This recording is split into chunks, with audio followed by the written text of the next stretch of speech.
डाबर की कारोबारी रणनीति से एनालिस्ट हुए उत्साहित, स्टॉक में 16% तेजी की जताई उम्मीद। डाबर के सीईओ मोहित मल्होत्रा की रणनीति से कंपनी के प्रदर्शन में सुधार देखने को मिला है। वित्त वर्ष 2019 में पोर्टफोलियो पेनिट्रेशन 69% से बढ़कर वित्त वर्ष 23 में 76% हो गया। कंपनी की बिक्री में वित्त वर्ष 2019 से 23 के दौरान में औसतन 7.8% की वार्षिक ग्रोथ हुई, जबकि वित्त वर्ष 2015 से 19 के दौरान इसकी ग्रोथ 2.2% ही देखने को मिली थी। एफएमसीजी सेक्टर की दिग्गज कंपनी डाबर ने अपनी रणनीति और बिजनेस सेगमेंट में नए डेवलपमेंट्स को बताने के लिए 15 सितंबर को कैपिटल मार्केट डे का आयोजन किया था। इसके बाद एनालिस्ट का कहना है कि कंपनी मौजूदा कैटेगरीज में अपने कारोबार को बढ़ाने, निकटवर्ती बाजारों में व्यवसाय करने और प्रीमियम प्रोडक्ट्स के जरिए मार्जिन बढ़ाने पर फोकस कर रही है। इसके चलते एफएमसीजी सेक्टर से डाबर एक पसंदीदा स्टॉक बनता जा रहा है। ब्रोकरेज फर्म मोतीलाल ओसवाल ने कहा कि वित्त वर्ष 2019 से सीईओ मोहित मल्होत्रा के नेतृत्व में कंपनी ने हर लिहाज से अच्छी प्रदर्शन किया है। सीईओ मोहित मल्होत्रा की रणनीति से कंपनी का कारोबार सुधरा। मोतीलाल ओसवाल ने एक नोट में कहा कि सीईओ मोहित मल्होत्रा की रणनीति से कंपनी के प्रदर्शन में सुधार हुआ है। वित्त वर्ष 2019 में पोर्टफोलियो पेनिट्रेशन 69% से बढ़कर वित्त वर्ष 23 में 76% हो गया।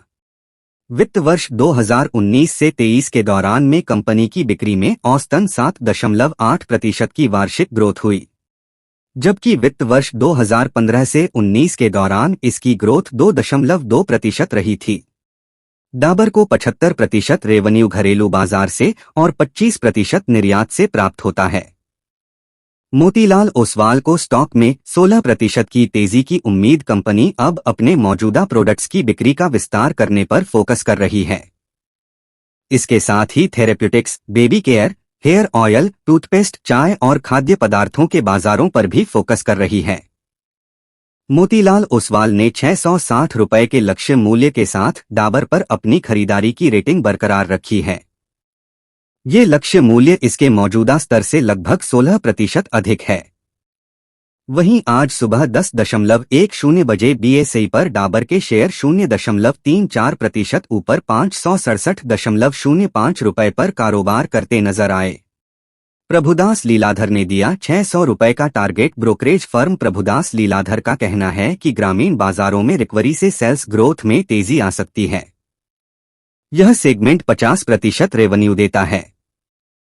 हमारा मानना है कि बादशाह बेवरेजेज में बढ़ते हुए अवसर, बेबी केयर में नए लॉन्च और ब्रांड एक्सटेंशन जैसी रणनीति से मीडियम टर्म में ग्रोथ देखने को मिल सकती है। इसमें कहा गया है कि माल ढुलाई की लागत कम करने, कच्चे माल डिब्बों कई विक्रेताओं से लेते हुए लागत में कटौती करने पर मुनाफे में बढ़ोतरी हो सकती है।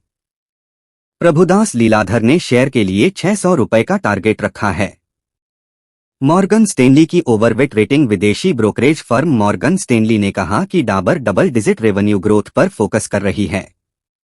कंपनी वित्त वर्ष 2025 से 20% से अधिक एबिटडा मार्जिन और वित्त वर्ष 24 में 19.5% मार्जिन बरकरार रखना चाहता है।